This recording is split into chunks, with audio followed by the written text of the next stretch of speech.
Hello, my name is Shanice Abraham, and in this lab I analyzed the two-dimensional motion of a spring mass system using video analysis and computational modeling. The purpose of this experiment was to understand how a mass attached to a spring moves when it both oscillates up and down and swings side to side, and to determine whether the energy principle is satisfied for this system. This lab uses key physics concepts such as Hooke's law, Newton's second law, and the conservation of mechanical energy.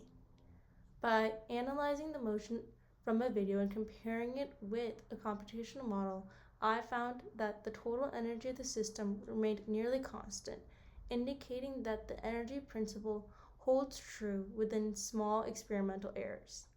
The spring mass system can be modeled using Hooke's law, which states that restoring force is proportional to the displacement from equilibrium. The total mechanical energy of the system is the sum of kinetic energy, gravitational potential energy, and spring potential energy. Because there are no major non-conservative forces like friction or air resistance, the energy principle predicts the total energy should remain constant over time. For the experimental portion, I used Tracker to analyze the video spring mass 3D.mp4 and calibrated the video using the meter stick shown and set my coordinate system so that the origin was at the equilibrium position of the mass.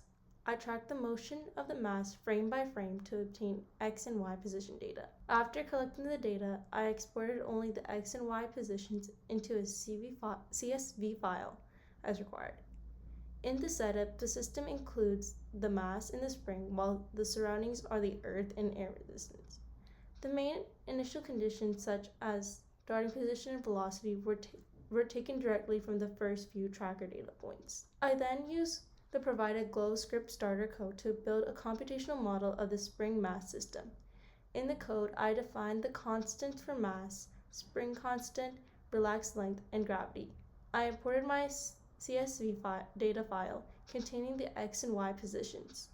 The program calculates the net force on the mass at each time step using Hooke's law and updates the velocity and position using small time increments. I also included energy calculations in the model: kinetic, gravitational potentials, spring potential, and total energy. When the program runs, the predicted motion from the model is plotted alongside the experimental data, showing that both motions follow a similar oscillating pattern in both X and Y directions.